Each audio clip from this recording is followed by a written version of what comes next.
Grand Rounds on Wednesday, we'll talk about AI medicine. It can be shocking, but it can too.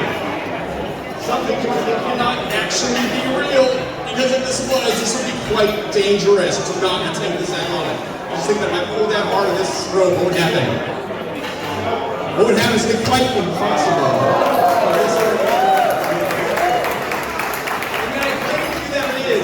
Normal piece of rope. Who do we got here? We got Alex and Dave. Go ahead and consider it a completely normal piece of rope. Thank you so much. Even Alex confirms. Completely normal rope. Nothing strange about it. Okay, please, confirm that. No trap doors. No hidden assistance. Doesn't stretch. Doesn't piece of rope. Yes? Just like a magnetic measurement, right? Everyone wants to try to show themselves. This is important because I'm going to demonstrate a classic illusion. I'm going to take this piece of rope, cut it in half, and then magically restore it back to the way it was. Well, as a physician, I got to restore patients back to health all the time. I'm also an educator with the university, so rather than trying to trick you all tonight, I thought it might be more interesting to show you step by step how a classic illusion is created. Would y'all like to see this? Now we're talking. Alex, trauma shears from the hospital. I walked over and blow up. It's okay. I mean, you just give a sniff right through there. Thank you very much. That would be the idea. It's hard to cut, yeah. Alex, did it really look like you cut that rope? Did it feel like you cut the rope? If you actually cut this rope, what should I be holding right now? Two exactly equal pieces of rope. Two approximately equal pieces of rope. I'm not a surgeon either, it's okay. If this happens to you, you just take your two pieces of rope, you just twirl them together, and then you just unwind them until they end up not equal again. Whoa! I'll start over. Okay, you got a piece of rope, it's got two ends in the middle. I thought you guys were going to pay attention. I'll go a little bit slower at two ends of the rope. Stick it in my pocket. I can't even touch it anymore. It all takes a snap and the hands pop over this side. Which means the middle of my pocket. If you want to examine this, if you want to look at this, you can look at anything you want, but still you will not see anything. There's invisible forces at play. Static electricity binds the ends of the rope together. See, if I just rub a little static on this side, rub a little static on this side, I get it with a continuous.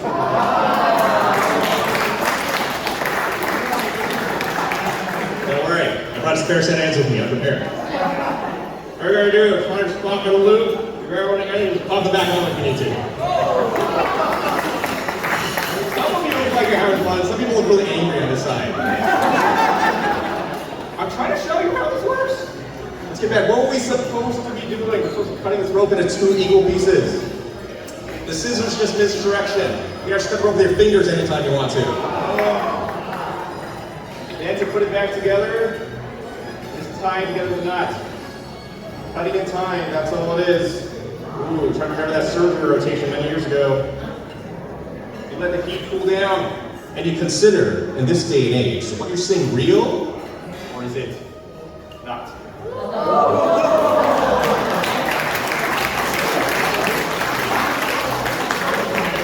Let me get these trauma shears and really slice this thing up. This is not easy for me, by the way. I don't usually deal with trauma shears. I'm a medicine doctor. You all know how to hide a $100 bill from a medicine doctor, yeah? You put it under a dressing or a bandage. We'll never look under that. That's gross.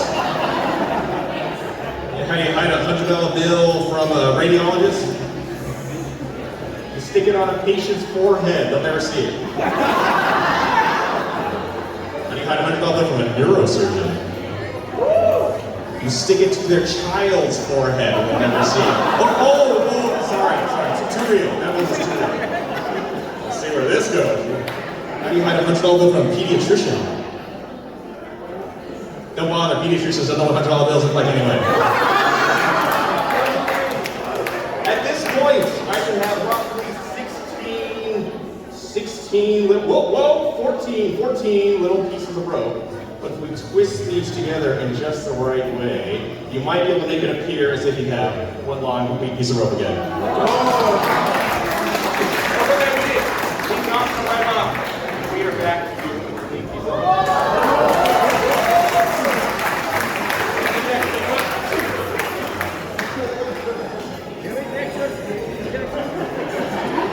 shenanigans, like he's checking the piece. He wants to make sure it's real.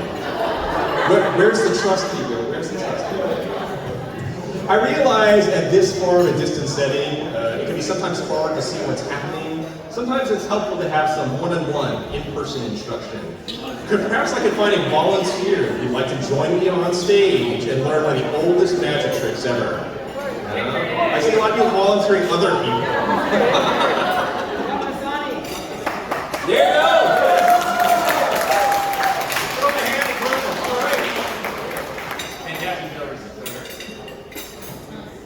What was your name? Rishi. Nice to meet you. Have you ever done before? Fantastic. Have you ever done the magic trick before? No. Fantastic. We're about to learn the oldest magic trick together.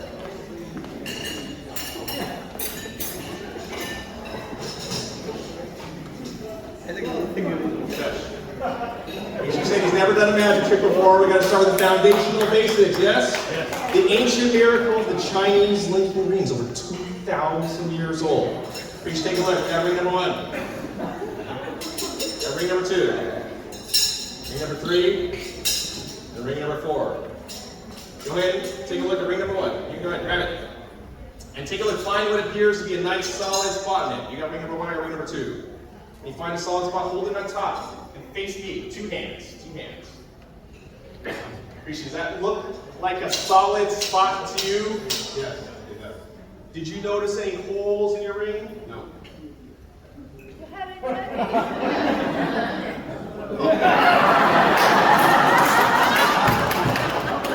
Rishi, this joke is over 2,000 years old.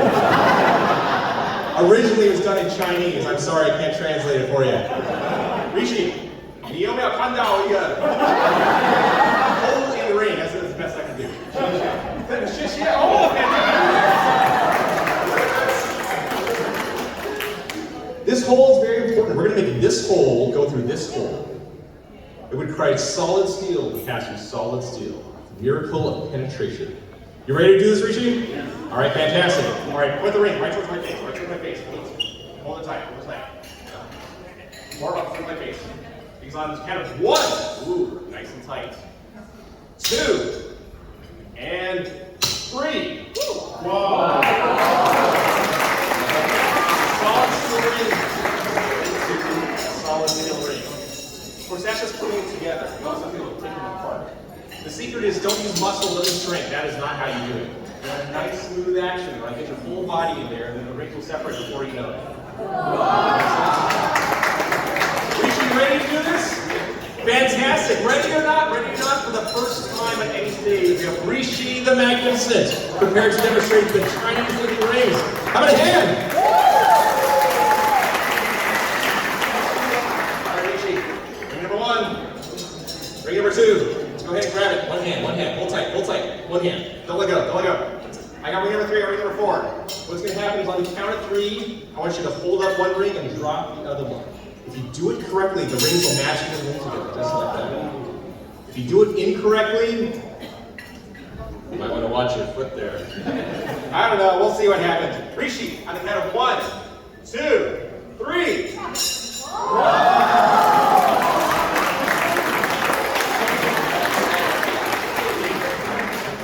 You haven't done this before. Let's do the next step, Rishi. Give your ring a spin like this. This doesn't actually do anything. It's show business. It's like getting applause, Rishi. You give your ring a spin. You take a step back. Throw one hand back and face the audience. Show business easy, Rishi. Magic's hard. Grab your rings. Swirl them around and have a circular motion. You're kind of like too much playing in action. You want a nice smooth action, okay?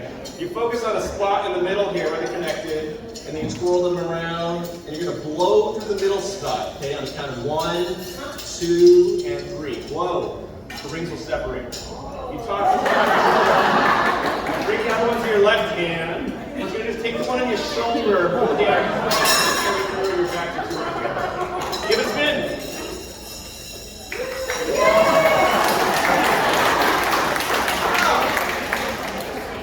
Usually people don't get this far. That's good. But let's keep going. Give her a ring spin, Rishi.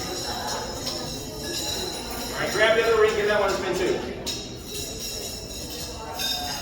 And take your left hand and push it through the ring as if you're reaching through a magical portal. Reach down below and grab the ring below. Yeah. And then just pull it out magically. You ready? Push it back through, drop it where you found to give it a spin.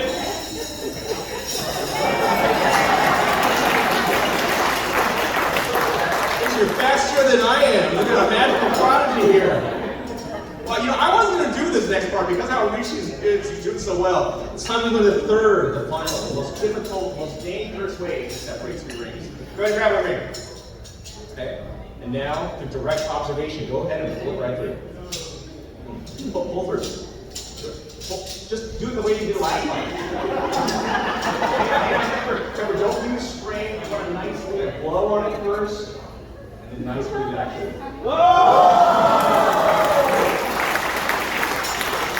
Thank you so much. That was a gigantic hand for Rishi. That was amazing.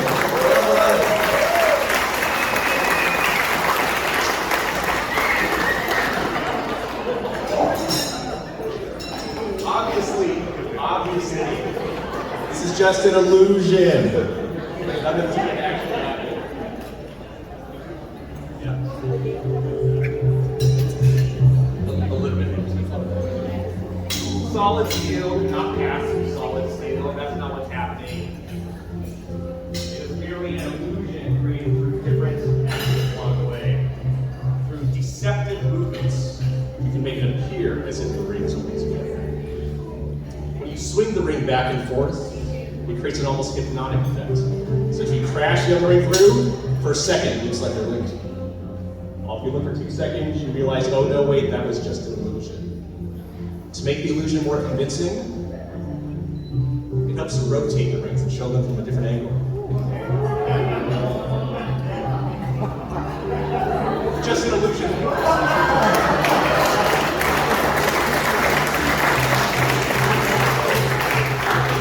Hold the rings one in front of each other. It creates a forced perspective. It limits your perception of depth. Such that you slowly bring them together, it gets really hard to see if they're one in front of each other. Eventually it becomes very hard to even hear.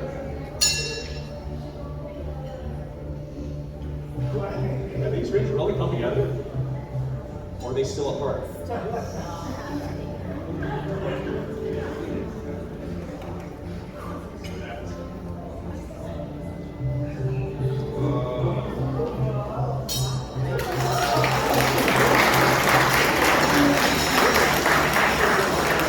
That's what you do with touring. Grab the other two. Pull these together. Fold the chain on itself. And you have 2 rings interlocked with 2 other rings. Remember what happens when you blow through the center? You end up with a big long chain back in this place. Pulling it together.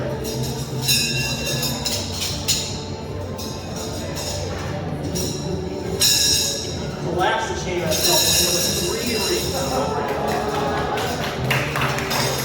Count these off. Here's ring number 4. Number 3. Number 2. Rishi, here's your ring number. This could be a disaster. Rishi, what you do the rings? I'll try. See what happens.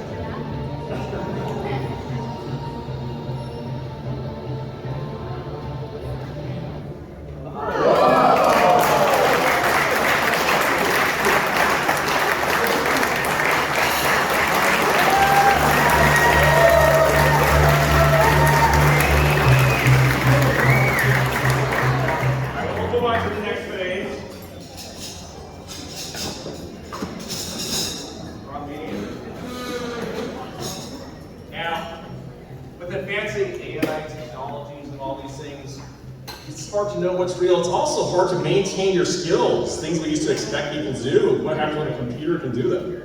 For you youngins out here, this thing's called a newspaper. Just print ink on recycled tree pulp. I know, that's crazy. But a lot of people don't know about origami. Yeah. Where where you can actually fold up newspapers into creating interesting shapes. Even fewer people know about TriValley. Where you're allowed to make a single cut through the paper. We can do that, make surprisingly complex shapes emerge, and then you too can be the star of the show.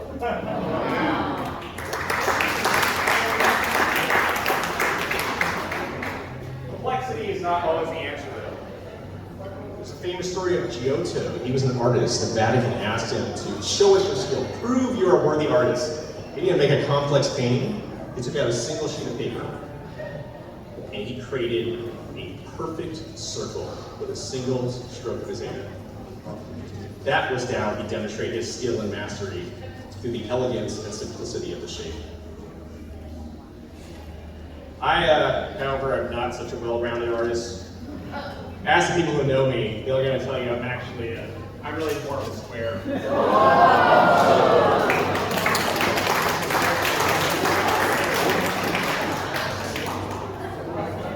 Robin Zach, don't you ever like trash? I hope they have recycling here so that we can actually kind of manage all this.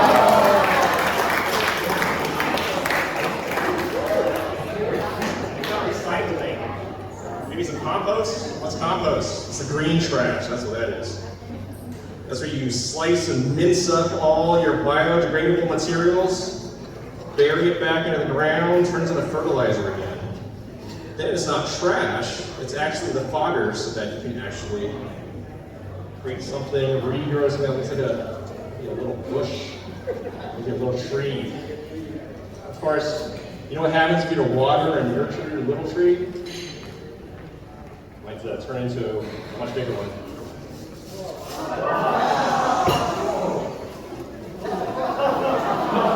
Whoa, Zipper, into the chandelier. Fire hazard.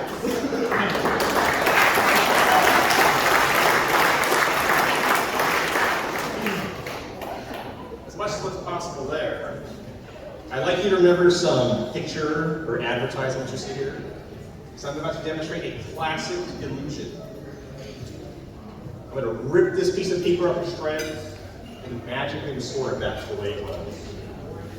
That is, of course, impossible. I'm going to rip something up to shreds and put it back to the way it was. This has got to be some kind of trick. Which it is. It's a trick. The secret here that a normal magician would never tell you is that we never actually tear the newspaper. We only create what you might call an illusion. This illusion is made of the fact not only does it look like if it's being torn, it kind of even sounds like it's being torn. And you can laugh. There's some people who get mad at me. They say, oh my gosh, Jonathan, you insult my intelligence. Obviously, you're ripping that piece of paper up. I can see that there are separate pieces of paper. Oh, no. Seems like a pretty convincing. But just imagine, if that were actually true, how could I possibly get out of this situation? I have to think of an even more crazy story about how I'm going to fold up all these ripped up pieces, magically healing and restoring all of this into one coherent option by squeezing it all back with a healing force. That, of course, is nonsense. That makes no sense at all. Ugh. It's also completely unnecessary, because you all know just as well as I do, stare at the ripped up pieces. Wait a second. This newspaper was never actually torn.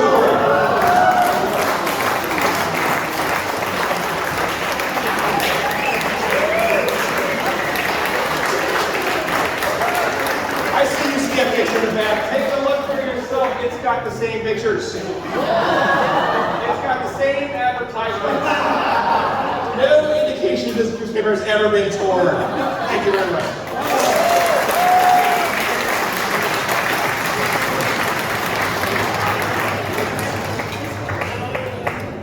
All right, we're going to do the last phase here. This is a little bit experimental. I've only done this next bit 3 times. One time I went through it, 2 times. times it went terribly. I did not do it properly. It's actually very challenging because magic is creating illusions for your mind. Mentalism, some people think of it as like mind reading. It's actually not. It's actually all about psychological influences, predictable subtleties by the way people think. I'm not very good at it, but hey, if you give up after 2 failures, you're not giving yourself too many chances to succeed at challenging things in life. So let's see where this goes. I'm going to need a random person. The balloon into the audience. Oh, okay. Not very random when you raise your hand, but...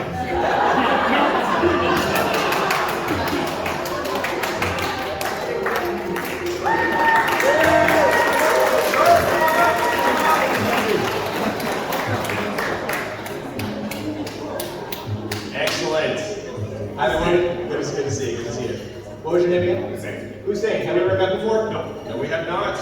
So it's completely random. Hussein, prepare yourself because I am about to read your mind. Let's see. Your mind.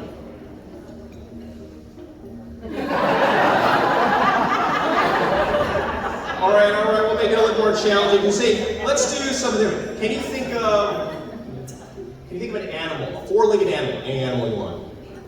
You got one? Don't think of a cat or a dog, it's too obvious. You got one, 4-legged animal? Yeah? Have you ever seen one in real life before? Maybe at a zoo or something? Or no? Yeah, maybe. Maybe. Interesting. Okay, don't say it out loud.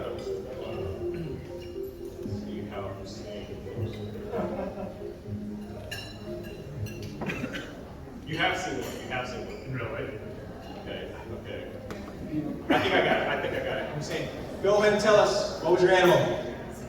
A zebra? A zebra!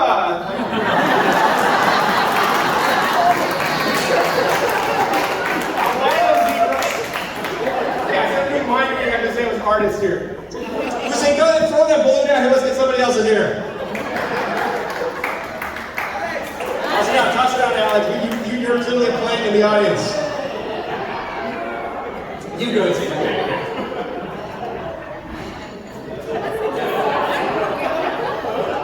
We'll get somebody.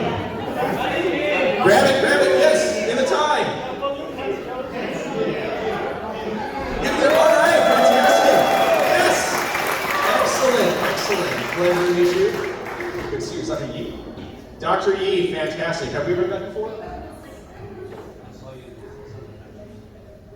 Just like we rehearsed. Thank you, Dr. Yi. Let's try something different. Maybe something a little bit easier that we might all understand. Could you think of a diagnosis, a disease? Don't say it out loud. Don't pick one of your diagnoses. Right? It's too obvious, right? So make it a little bit more. You got one? Have you ever treated somebody with this disease before? Of course. What was his special? I think it was an ENT. No? What was his specialty? General surgery.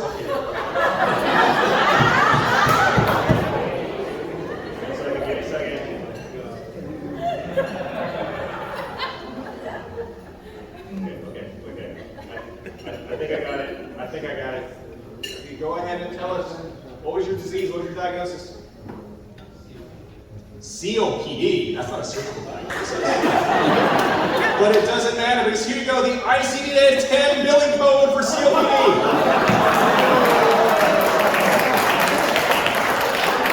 Thank you very much. Hey, you don't Google it. You can check for yourself. This is a real code.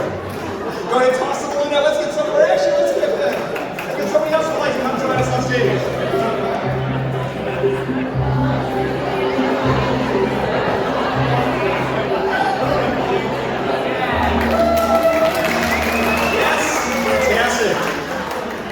Oh, let's give her some applause and encourage her to come up.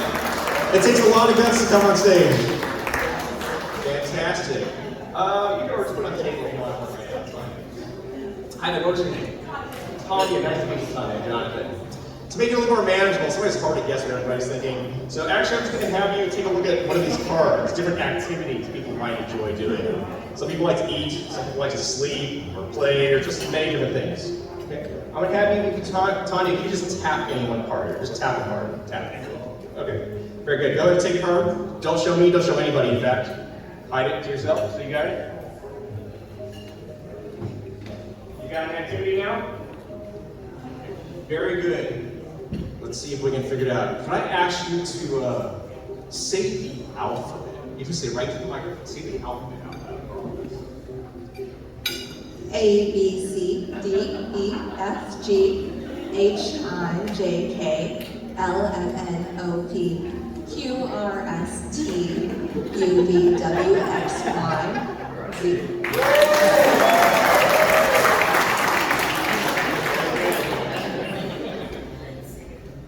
Try to use this. This word, did it have 4 letters in it? Okay. Ooh, we got some gain on the microphone. All that, yeah. There was a K in your word, yes? Okay, I think I got it. Not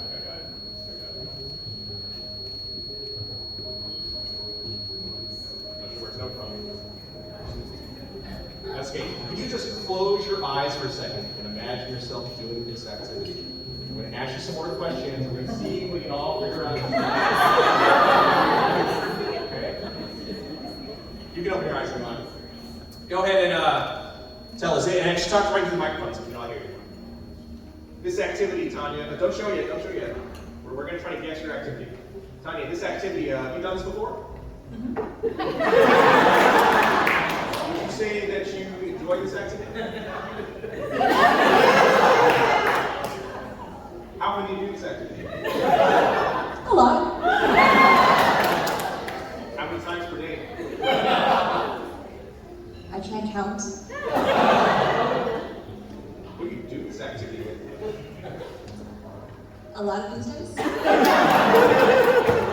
Who was the last person you did this with? That guy over there. Hang on. Something seems a little bit off here. Was this your activity? No.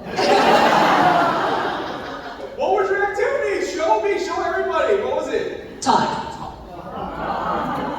You took the wrong one, Tanya. That's okay. We'll go to the other phase. Could you actually go back to the balloon? And if you shake that balloon up, I think you may find that there's an object inside. Something a little bit rolled up. Very good. Let me grab this. See what happens. Gosh. I'm going to cover your ears, and it's a little bit loud. Shouldn't be too bad. Whoa! Here we go. Tanya, you go ahead and grab that one piece of paper that's come out. Open that up and read out loud to everyone what it says.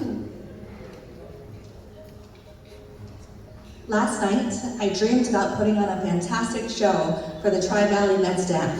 I even got a standing ovation. My drawing was rough, but the animal was a zebra. It was so funny when we all thought the activity was kiss, but it turned out to be talk. Everybody thought it was a joke, but they cheered in shock when they realized that I always knew the diagnosis would be COPD. Amazing.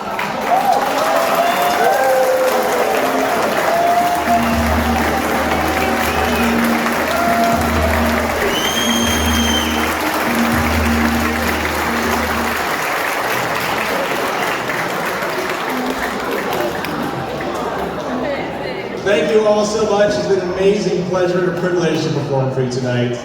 Of course, you all realize I'm doing nothing but illusions up here at this point. What is real magic? Real magic is what you all do all day, every day. I'm not just saying that to be corny.